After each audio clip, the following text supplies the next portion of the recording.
Doctor ABC-യിലേക്ക് സ്വാഗതം. നമ്മുടെ പ്രേക്ഷകർക്ക് ഒരു പുതിയ മുഖമാണ് ഡോക്ടർ തോമസ് നെച്ചുപ്പാടം. അദ്ദേഹം എറണാകുളത്തെ നിന്നല്ല, ഗ്ലോബലി ഏറ്റവും കൂടുതൽ അറിയപ്പെടുന്ന ഒരു മലയാളിയായ ദന്ത ഡോക്ടറാണ്. ദന്ത ഡോക്ടറെന്ന് മാത്രം പറഞ്ഞാൽ പോരാ, അതിലൊക്കെ ഉപരി ഒരു കുടുംബത്തിൽ 10-14 ദന്ത ഡോക്ടർമാരുള്ള ഒരു വലിയ കുടുംബത്തിൻ്റെ പാരമ്പര്യമൊക്കെ ആയിട്ട് നിൽക്കുന്ന എറണാകുളത്ത് നിന്ന് ലോകപ്രശസ്തനായ മലയാളി ഡോക്ടറാണെന്നോട് പറയണം. അദ്ദേഹത്തിൻ്റെ പേഷ്യൻസ് ആയിട്ട് വരുന്നത് ലോകത്തിലെ എല്ലാ കോണ്ടിനെൻസിൽ നിന്നും ആളുകളുണ്ട്. അപ്പോൾ പല്ല് പറിക്കുന്ന ഒരു ഡോക്ടർ എന്നാണ് പൊതുവേ നമ്മൾ ദന്ത ഡോക്ടർമാരെ കാണുന്നത്. അപ്പോൾ ഞാൻ ഡോക്ടറെ പരിചയപ്പെടുമ്പോൾ ഡോക്ടറിനോട് പറഞ്ഞു, ഒരു കണ്ണ് ഡോക്ടർ എടുത്ത് പോയാൽ ആളുകൾ കണ്ണ് പറിച്ചെടുക്കത്തില്ല, ദന്ത ഡോക്ടർ എടുത്ത് പോയാൽ പല്ല് പറിക്കണം എന്താ പറയുന്നത്. എന്തിനാ പല്ല് പറിക്കുന്നത്? പല്ല് നിലനിർത്തിക്കൊണ്ട് നമുക്ക് ദന്തരോഗങ്ങൾ ചികിത്സിക്കാൻ പറ്റുമെന്ന് പറഞ്ഞപ്പോൾ എനിക്ക് അത്ഭുതമായിരുന്നു. പക്ഷേ അതോടൊപ്പം ഞാൻ ശ്രദ്ധിച്ചത് ഡോക്ടർക്ക് ഈ പല്ലിൻ്റെ കാര്യം മാത്രമല്ല അറിയാവുന്നത്, ലോകത്ത് നടക്കുന്ന സകല ചലനങ്ങളും നിരന്തരം വീക്ഷിക്കുകയും അതേക്കുറിച്ച് അഭിപ്രായം രൂപീകരിക്കുകയും ചെയ്യുന്ന ഒരാളാണ് ഡോക്ടർ തോമസ് നെച്ചുപ്പാടം. അദ്ദേഹത്തെ നമ്മൾ പ്രേക്ഷകർക്ക് പരിചയപ്പെടുത്തുകയാണ്. നമ്മുടെ കൂടെ അദ്ദേഹമുണ്ട്. തുടർന്ന് ABC-യുടെ എല്ലാ യാത്രകളിലും ഡോക്ടറുടെ സാന്നിധ്യമുണ്ട്. അദ്ദേഹത്തിൻ്റെ ഈ രാഷ്ട്രീയവും സംസ്കാരവും കലയും ഒക്കെയായി ബന്ധപ്പെട്ട അദ്ദേഹത്തിൻ്റെ അറിവുകൾ നമുക്ക് പകർന്നു തരുന്ന ചർച്ചകൾ നമ്മൾ ആരംഭിക്കുകയാണ്. ഡോക്ടർക്ക് ഒരിക്കൽ കൂടി ABC-യിലേക്ക് സ്വാഗതം. ഡോക്ടർ, ഞാനിപ്പോൾ ഓർക്കുന്നതേ, നമ്മുടെ G7 ഉച്ചകോടി നടന്നു. നരേന്ദ്രമോദി ഇന്ത്യയുടെ പ്രധാനമന്ത്രി ആയതിനു ശേഷം ആദ്യമായിട്ട് വിദേശയാത്ര നടത്തി ഇറ്റലിയിലേക്കാണ്. അവിടെ എത്തി നമ്മുടെ ആഗോള കാത്തലിക് സഭയുടെ പരമാധ്യക്ഷനായ പരിശുദ്ധ മാർപ്പാപ്പയെ കണ്ടു, പോപ്പിനെ കണ്ടു. പോപ്പ് അദ്ദേഹത്തെ ആശ്ലേഷിച്ചു. എന്നിട്ട് ഇന്ത്യയിലേക്ക് വരാൻ മോദി വീണ്ടും ക്ഷണിച്ചു. നമ്മുടെ നാട്ടിലെ കോൺഗ്രസ്സുകാർക്ക് പ്രതിപക്ഷത്തിന് അങ്ങ് ഇഷ്ടപ്പെട്ടിട്ടില്ല. പ്രതിപക്ഷത്തിന് അങ്ങനെ ഇഷ്ടപ്പെട്ടിട്ടില്ല എന്ന് പറയുന്നത് നമുക്ക് ശരിയായി എന്ന് എനിക്ക് തോന്നുന്നില്ല. കോൺഗ്രസിൻ്റെ പോസ്റ്റ് ഞാൻ കണ്ടു. പക്ഷേ പാപ്പ ആദ്യമായിട്ട് ദൈവത്തെ കണ്ടു എന്ന് പറഞ്ഞാൽ, പോപ്പിനെ സംബന്ധിച്ച് ദൈവം കർത്താവാണ്, ക്രൈസ്റ്റാണ് യേശു എന്ന് പറഞ്ഞത് ശരിക്കും കർത്താവിനെ നിന്ദിക്കലാണ്. അല്ല, മോദിയെ ക്രൈസ്റ്റ് എന്ന് വിളിച്ചതിൽ കോൺഗ്രസ് കാണിച്ച് വെച്ചിട്ട് അതിബുദ്ധിയായി പോയി. പക്ഷേ എങ്കിലും പക്ഷേ ഭാരതീയ ദർശനത്തിലൊരു കാര്യമുണ്ട്, നമ്മൾ എല്ലാത്തിലും ദൈവത്തെ കാണുന്ന ആൾക്കാരാണ് ഭാരതീയ ദർശനത്തിലൊക്കെ ശരി. പക്ഷേ ഇത് ശരിക്കും ക്രൈസ്തവരെ ആക്രമിച്ചതാണ്. അത് ശക്തമായിട്ട് അപലപിക്കേണ്ടതാണ്, ആര് ചെയ്തതാണെങ്കിലും. അത് കോൺഗ്രസിൻ്റെ ഒരു ഹൈക്കമാൻഡിൻ്റെയോ അല്ലെങ്കിൽ ഇവിടുത്തെ മുതിർന്ന നേതാക്കന്മാരുടെ കരവിരുതാണെന്ന് എനിക്ക് തോന്നുന്നില്ല. അത് സൈബറിൻ്റെ ഒഫീഷ്യൽ പേജിലാണ്. പക്ഷേ അത് മിക്കവാറും ഏൽപ്പിച്ചിരിക്കുന്നത് ഈ സോഷ്യൽ മീഡിയ ഒക്കെ ഹാൻഡിൽ ചെയ്യാൻ വേണ്ടി കൊടുത്തിരിക്കുന്ന ചില ആളുകൾ ഫ്രീക്ക് പിള്ളേരായിരിക്കും.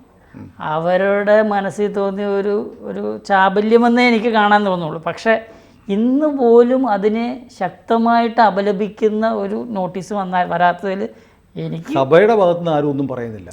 സഭയുടെ ഭാഗത്തുനിന്ന് പറയാൻ ഉണ്ടായി, പല ഓർഗനൈസേഷൻസും അതിനകത്ത് പറഞ്ഞു. പക്ഷേ കോൺഗ്രസ് അല്ല എന്നുള്ളൊരു ചെറിയൊരു കോൺഗ്രസ് അല്ലേ ഒരു ചെറിയ ഭാഗം ഇതുണ്ട്. പക്ഷേ കോൺഗ്രസിലെ നേതാക്കന്മാർ അതിനെതിരെ കൃത്യമായിട്ട് പറയണത് ഞങ്ങൾക്കൊരു കൈപ്പിഴവ് പറ്റിയെന്ന് പറയേണ്ടതായിരുന്നു എന്ന് എനിക്ക് ഇതുണ്ട്. രണ്ട് മറ്റ് ഏതെങ്കിലും, ഞാൻ ചോദിച്ചോട്ടെ, ഇതുപോലെ തന്നെ ഒരു സമൂഹം നമുക്ക് അപ്പുറത്തുണ്ട്. അതിൻ്റെ ഇപ്പോൾ മക്കയിലെ ഒരു ബക്രീദിൻ്റെ ദിവസമാണ്. അപ്പം മക്കയിലെ ഒരു വലിയ പുരോഹിതനെ പറ്റിയോ, മക്കയുടെ ഇത് നോക്കുന്ന ഹറം പള്ളിയിലെ ഒരു പുരോഹിതനെ പറ്റിയോ, അല്ലെങ്കിൽ വേണ്ട നമ്മുടെ ഇവിടുത്തെ കാന്തപുരം മുസ്ലിയാരെ പറ്റിയോ, അങ്ങനെ ആരെങ്കിലും പറ്റി ഇതുപോലെ കാന്തപുരം പബ്ലിക് അക്കൗണ്ടിന് വിധേയനാണ് തങ്ങൾ, പാണക്കാട് പൊളിറ്റീഷ്യൻ. അതെ, ആ പൊളിറ്റീഷ്യനെ വിമർശിക്കും. പക്ഷെ പാണക്കാടിനെ കുറിച്ച് പറഞ്ഞാൽ പോലും സമ്മതിക്കൂല. ഇല്ല. അപ്പോൾ അങ്ങനെ ഒരു കാര്യത്തിനകത്ത് മുതിർന്നതിൽ കോൺഗ്രസ് കാണിച്ചത് ചില വങ്കത്തരമല്ലേ എന്ന് തന്നെ വേണം. അതിനെ ശക്തമായിട്ട് അപലപിക്കാൻ ഒരു രാഷ്ട്രീയ പാർട്ടിയും വന്നില്ല എന്നുള്ളത്. BJP ചെറുതായിട്ടൊക്കെ ഒന്ന് പറഞ്ഞല്ലാതെ അതിനകത്തൊരു പൊളിറ്റിക്സ് ഉണ്ടെന്ന് എനിക്ക് തോന്നുന്നു. കാരണം ഇപ്പോൾ നമ്മുടെ ഈ കേരളത്തിലെ തെരഞ്ഞെടുപ്പ് കഴിഞ്ഞപ്പോൾ കേരളത്തിലെ കത്തോലിക്ക സഭ, കാത്തലിക്സ് അല്ലെങ്കിൽ ക്രിസ്ത്യൻസ്, കാത്തലിക്സ് എന്ന് വിടാം, കാത്തലിക്സ് എന്ന് പറയുമ്പോൾ ഒരു വിഭാഗമല്ലേ ഉള്ളൂ, കേരളത്തിലെ ക്രൈസ്തവർ അതൊക്കെ BJPയോട് ഒരു 30% ആളുകളൊക്കെ BJP ആയി മാറി എന്നൊരു തോന്നലുണ്ട്. തൃശ്ശൂർ നമ്മൾ കണ്ടു. തീർച്ചയായും. അപ്പോൾ മോദി പാപ്പയെ ഇവിടെ കൊണ്ടുവന്നാൽ അതൊരു പൊളിറ്റിക്കൽ മൈലേജ് കിട്ടുമെന്നുള്ള ഒരാശങ്ക കോൺഗ്രസിനുണ്ട്. കാരണം എന്ന് വെച്ച് കഴിഞ്ഞാൽ ഇതെല്ലാം ന്യൂനപക്ഷ വിരുദ്ധതയാണ്. ശരിക്കും പറഞ്ഞാൽ കോൺഗ്രസ് ശരിക്കും ഇപ്രാവശ്യം കളിച്ചു നോക്കിയ ഒരു നല്ല തുറുപ്പ് ചീട്ട് അതായിരുന്നു. ന്യൂനപക്ഷത്തിനെതിരാണ് BJP. ഭൂരിപക്ഷ രാഷ്ട്രീയമാണ് കളിക്കുന്നത് BJP എന്നുള്ളൊരു ഇതുണ്ട്. പക്ഷേ അതുകൊണ്ട് തന്നെ എനിക്ക് തോന്നുന്നു കോൺഗ്രസ് ന്യൂനപക്ഷമായിട്ട് നിൽക്കാനുള്ളൊരു സാധ്യതയും അതിനകത്ത് ഞാൻ കാണുന്നുണ്ട്. ഭൂരിപക്ഷം കിട്ടിയില്ലല്ലോ. പക്ഷേ ന്യൂനപക്ഷങ്ങളെ രക്ഷിക്കുന്ന ഒരു ഇത്, പക്ഷേ അത് ന്യൂനപക്ഷത്തെ ഉപദ്രവിച്ചുകൊണ്ടായിപ്പോയില്ല ഇപ്രാവശ്യം. പക്ഷേ ഇതൊക്കെ മറന്നു പോകും പലപ്പോഴും. എലക്ഷൻ വരുമെന്നുള്ള ഈ എലക്ഷൻ കഴിഞ്ഞിട്ട് ഉടനെ ഇങ്ങനെയൊക്കെ പറയാൻ ധൈര്യപ്പെടും. പക്ഷേ എലക്ഷനോട് അടുക്കുന്തോറും ഞങ്ങൾ ന്യൂനപക്ഷത്തിനെ മുഴുവനായിട്ട് ഞങ്ങളാണ് സൂക്ഷിക്കുന്നത്, ഞങ്ങളാണ് സംരക്ഷിക്കുന്നതെന്ന് പറയാനാണ് പലപ്പോഴും വേണ്ടത്. പക്ഷേ ന്യൂനപക്ഷങ്ങളെന്ന് പറയുന്നത് ഇപ്പോൾ ഒരേ ഒരു ജാതി മാത്രമേ ഉള്ളൂ, അതെയോ ക്രൈസ്തവരൊക്കെ ചേർന്നുള്ള ന്യൂനപക്ഷമായിട്ട് കോൺഗ്രസ് കണ്ടിട്ടുണ്ടോ എന്ന് ഇപ്പോൾ ഒരു സംശയം കണ്ടിട്ടില്ല, പലപ്പോഴും കാണുന്നില്ല. കാരണം ന്യൂനപക്ഷങ്ങളുടെ ഭൂരിപക്ഷത്തോടാണ് അവർക്ക് താല്പര്യം. ഡോക്ടർക്ക് അറിയാമല്ലോ, ഈ സച്ചാർ കമ്മീഷൻ റിപ്പോർട്ട് നടപ്പാക്കി അത് ആനുകൂല്യങ്ങൾ മുഴുവൻ മുസ്ലിങ്ങൾക്ക് കൊടുത്തുകൊണ്ടിരിക്കുക. മുസ്ലിങ്ങളുടെ അവരുടെ പിന്നാക്കാവസ്ഥ പരിഗണിക്കാനാണ് സച്ചാർ. അതേപോലെ JB കോശി കമ്മീഷൻ റിപ്പോർട്ടുണ്ട്, ക്രൈസ്തവർക്ക് പരിഗണന കൊടുക്കാൻ അവരുടെ അവകാശം അത് തൊട്ടിട്ടില്ല, തുറന്നിട്ടില്ല. പക്ഷെ വേറെ ഉണ്ട്, പിണറായി കുറ്റം പറയരുത്, ക്രിസ്ത്യാനിക്കും വേണ്ട, ഒരാളും ചോദിക്കുന്നില്ല. അതാണ് ക്രൈസ്തവ. ഇപ്പോൾ നമുക്കിപ്പോൾ നോക്കിക്കഴിഞ്ഞാൽ, ഇപ്പോൾ നമ്മൾ ഇസ്ലാമിനെ നോക്കിക്കഴിഞ്ഞാൽ, ഇപ്പോൾ ആ ഒരു വാക്ക് പറഞ്ഞുകൊണ്ട് ഞാൻ പറയാം, ഇപ്പോൾ മുസ്ലിംസിനെ നോക്കിക്കഴിഞ്ഞാൽ അവർക്ക് ഒന്ന് മുസ്ലിം ലീഗുണ്ട്, രണ്ട് INL ഉണ്ട്. ഇത് രണ്ടും കൃത്യമായിട്ട് SDPI വേണമെങ്കിൽ പറയാം, SDPI കൂടെ പറയാം. SDPI ഞാൻ അങ്ങനെ കാണുന്നില്ല. അതൊരു ഭാഗ്യവശാൽ ബഹുഭൂരിപക്ഷം മുസ്ലിങ്ങളും കാണുന്നില്ല. ഒരു നമ്മൾ അറിയപ്പെടുന്ന നമ്മളോടൊക്കെ അടുത്ത് നിൽക്കുന്ന പലരും SDPI ഒന്നും അംഗീകരിക്കാറില്ല. പക്ഷേ കാരണം വെച്ചാൽ അവർക്കൊന്നും തീവ്രവാദി ചിന്താഗതികളൊന്നുമില്ല. പലപ്പോഴും നമ്മുടെ നാട്ടിലെ മുസ്ലിങ്ങളും മഹാഭൂരിപക്ഷത്തിനും തീവ്രവാദ ചിന്താഗതികളില്ല. പക്ഷെ അത് കൂടി വരുന്നുണ്ട്. പല ആളുകൾക്കും അവർക്കും ഒരു പേടി വന്നു തുടങ്ങി. കാരണം വെച്ചാൽ അവരുടെ ഉള്ളിലേക്ക് ഈ വിഷം ദിവസേന കുത്തിവെച്ച് അവർക്കും ഒരു പേടി വന്നു തുടങ്ങി.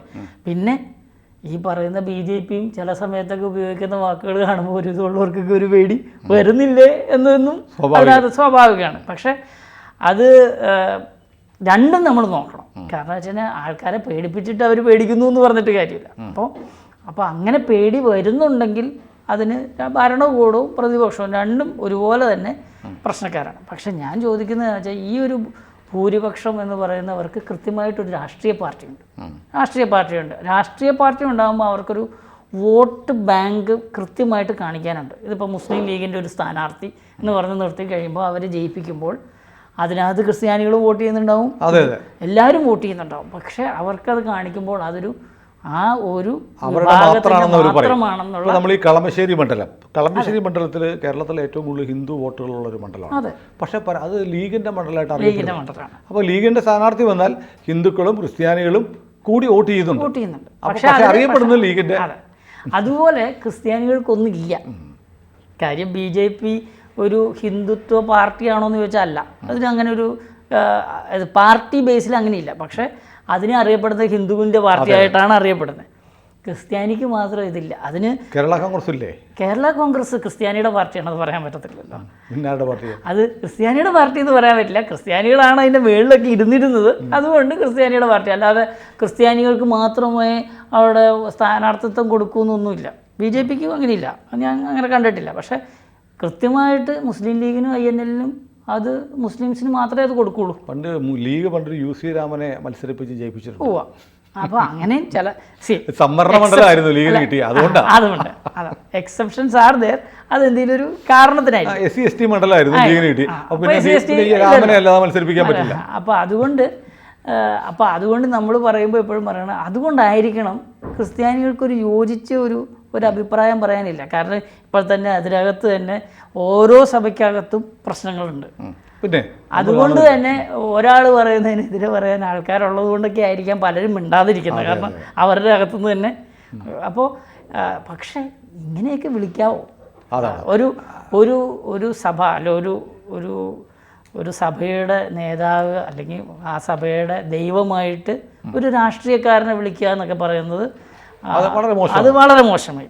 അത് ശക്തമായിട്ട് കോൺഗ്രസ്സുകാർ ഇന്ന് കറക്റ്റായിട്ട് വന്നിട്ട് ശരിക്കും പറഞ്ഞാൽ VD സതീശനെ പോലെയോ ഖേദമല്ല, കൃത്യമായിട്ട് പറയണം. അത് ശക്തമായിട്ട് അപലപിക്കുന്നു. ആ ആളാരാണെന്ന് എക്സ്പോസ് ചെയ്ത അയാളെ അപ്പം തന്നെ അത് പുറത്താക്കി നടപടി എടുത്തു എന്ന് ശരിക്കും ക്രൈസ്തവ സമൂഹത്തെ കാണിക്കേണ്ടതാണ്. അത് കാണിച്ചില്ലെങ്കിൽ അതിൻ്റെ അർത്ഥം അവരും അത് എൻജോയ് ചെയ്തു. ക്രിസ്ത്യാനിക്ക് ഈ ഫീലിംഗ് ഉണ്ടോ? ക്രിസ്ത്യാനിക്ക് ഫീലിംഗ് ഉണ്ട്, പക്ഷെ ക്രിസ്ത്യാനി ഒന്നും പറയില്ല. നമ്മളെല്ലാവരും സഹിക്കാനും ക്ഷമിക്കാനുമാണ് നമ്മളെ പഠിപ്പിച്ചിരിക്കുന്നത്. പിന്നെ കൈ വായിട്ട് കടിച്ചാൽ ഞങ്ങൾ ചിലപ്പോൾ കടിച്ചെന്ന് വരും എന്നുള്ളതാണ് ക്രിസ്ത്യാനി. പക്ഷേ ഇത് ആദ്യത്തെ സംഭവമല്ല. ഡോക്ടറും ശ്രദ്ധിച്ചോ, സുരേഷ് ഗോപി തൃശ്ശൂരിൽ നിന്ന് ജയിച്ചു കഴിഞ്ഞപ്പോഴത്തേക്ക് നമ്മുടെ ഒരു ചാനൽ ചർച്ചയിലൊക്കെ പങ്കെടുക്കുന്ന ഒരു വിദ്വാൻ, പേര് ഞാൻ പറയുന്നില്ല, അദ്ദേഹം സുരേഷ് ഗോപിയെ ഇങ്ങനെ യേശുവായിട്ട് ചിത്രീകരിച്ചു. ഞാൻ കണ്ടു. പക്ഷെ അദ്ദേഹം പോസ്റ്റ് പിൻവലിച്ചു. എന്നാലും CPM അത് മോശമെന്ന് പറഞ്ഞില്ല. അതാ പറഞ്ഞത്. ഇത് മറ്റൊരു ഇപ്പം ഞാൻ പറയട്ടെ, ഒരു ഗ്രാഫിറ്റി വരച്ചാൽ അവനെ കൊല്ലാൻ ആള് ചെല്ലും. അതാണ് ഒരു പടം വരച്ചാൽ. പക്ഷേ അത് ദൈവത്തിൻ്റെ പടമൊന്നുമല്ല വരച്ചത്. അതെ അതെ. പക്ഷേ ഒരു ദൈവത്തിനെ പറ്റി പറഞ്ഞാൽ പോലും ക്രിസ്ത്യാനി സാധാരണഗതിയിൽ ഫ്രാൻസിലെ ചാർലി എബ്ദോയുടെ കഥ അതാ പറഞ്ഞേ. അപ്പൊ അതുപോലെ പോലും ആരും വന്ന് സംഭവിക്കുന്ന കാര്യം പറയാം. ഒരു കണക്കിന് അത് ക്രിസ്തുദേവൻ പഠിപ്പിച്ച ആ ഒരു ക്ഷമയുടെ ഒരു ഭാഗമാണോ? ക്ഷമയുടെ നെല്ലിപ്പലക എന്നൊരു സാധനമുണ്ട്. അപ്പോൾ ഞാനൊരു കാര്യം പറയാം. ഈ കേരളത്തിൽ ഇപ്പോൾ അവസ്ഥ പറയാം.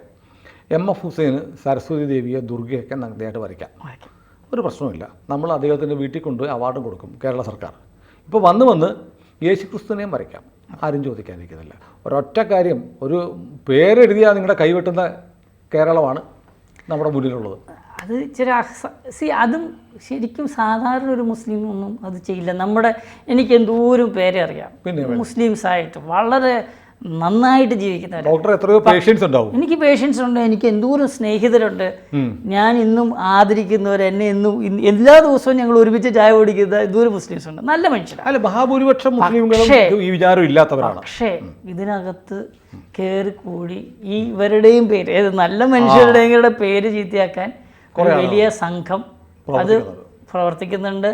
അതാണ് അവളിലും പറ്റില്ല. അല്ലാതെ ഞാനതിനകത്തൊന്നും ഒരു നെഗറ്റീവ് കാണുന്നില്ല. പക്ഷേ ഒരു രാഷ്ട്രീയ പാർട്ടി എന്ന് പറഞ്ഞു കഴിഞ്ഞാൽ ഒരു മതത്തിനോ ഒരു മതചിന്തകൾക്കോ ഒക്കെ അതീതനായിട്ട് നിൽക്കണം. എന്നിട്ട് അതീതനായിട്ട് നിൽക്കുക മാത്രമല്ല, മറ്റൊരു മതത്തെ ഇപ്പോൾ ഞാൻ പറയണല്ലോ, ഒരിക്കലും ഒരു ഇസ്ലാമിനെയോ അല്ലെങ്കിൽ ഒരു പ്രവാചകനെയോ അല്ലെങ്കിൽ ഒരു ഹിന്ദുവിൻ്റെ എന്തെങ്കിലും ഒരു കാര്യങ്ങളെയോ അല്ലെങ്കിൽ ഒരു പൂജയോ ഒന്നും അപമാനിക്കരുത് എന്നുള്ളത് തന്നെയാണ് രാഷ്ട്രീയ പാർട്ടിയുടെ മര്യാദ. കാരണം രാഷ്ട്രീയം രാഷ്ട്രത്തിന് വേണ്ടിയുള്ളതാണ്. അത് രാഷ്ട്രത്തിന് വേണ്ടിയും രാഷ്ട്രത്തിലെ ജനങ്ങൾക്ക് വേണ്ടിയായിരിക്കണം.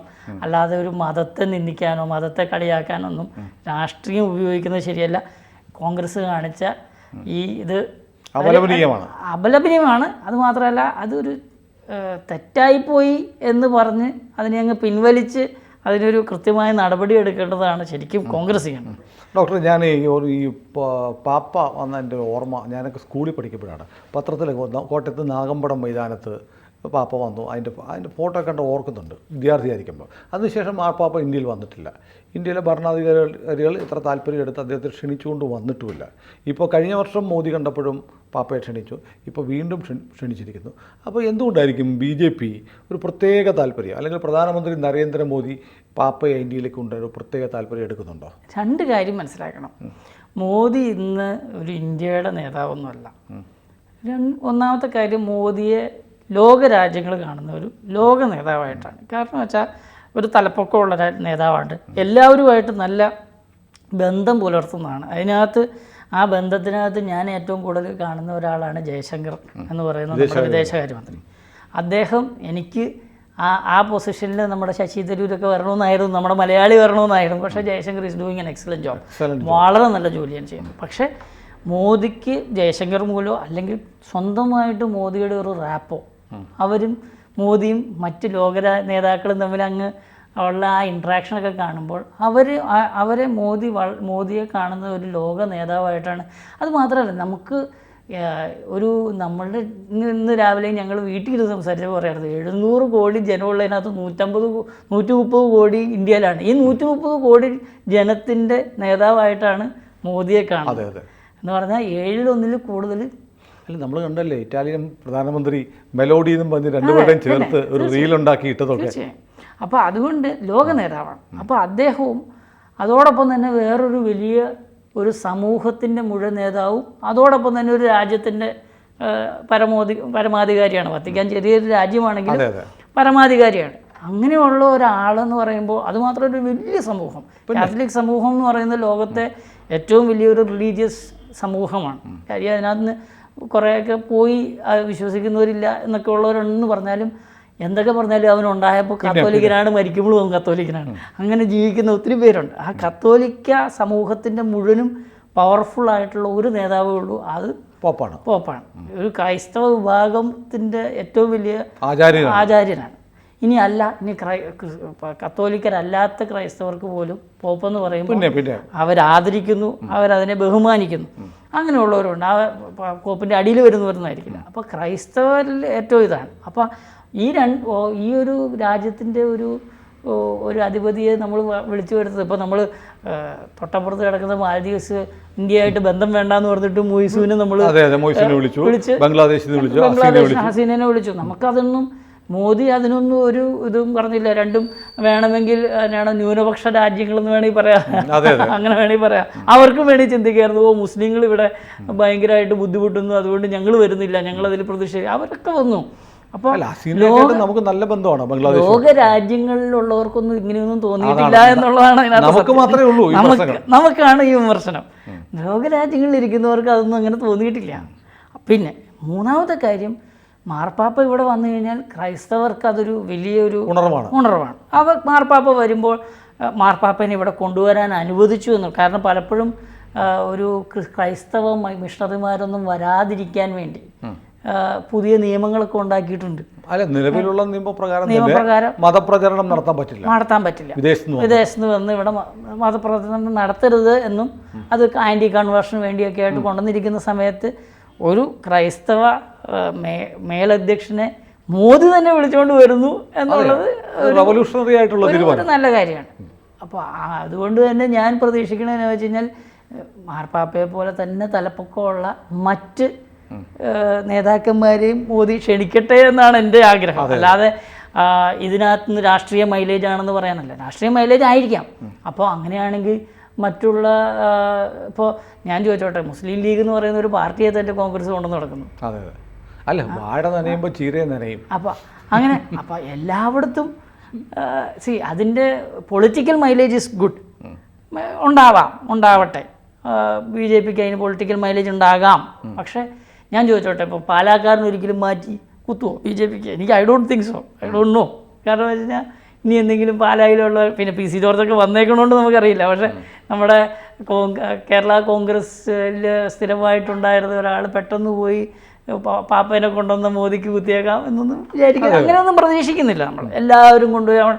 പക്ഷെ അതൊരു മുറിവുണക്കാൻ പലപ്പോഴും ഉണ്ടായ ഒരു മാത്രമല്ല, നമ്മൾ പാപ്പ ഇന്ത്യയിൽ ക്രിസ്ത്യാനികളിൽ വളരെ ചെറിയ നമ്പറൊന്നുമല്ല. ആഗോള സഭയുടെ ഭാഗമായിട്ടുള്ള ദശലക്ഷക്കണക്കിന് ക്രൈസ്തവരുണ്ട്. അവർക്ക് അവരുടെ പരമാധ്യക്ഷനെ കാണാനുള്ള അവസരം കൂടിയാണ്. അതെ, തീർച്ചയായും. അവിടെ പോയി എല്ലാവർക്കും കാണാൻ കഴിയില്ലല്ലോ. അല്ല, പാപ്പായ്ക്ക് ഇന്ത്യയിലുള്ളവരെ കാണാനുള്ള അവസരമാണ്. അപ്പോൾ അതിനെ രാഷ്ട്രീയമായി വരുമോന്നൊന്നും അറിയില്ല. പാപ്പ ഈസ് നോട്ട് ദാറ്റ് വെരി. ഇപ്പോൾ അന്ന് തന്നെ ഇഷ്യൂസ് വളരെയധികം കൂടുതലുണ്ട്.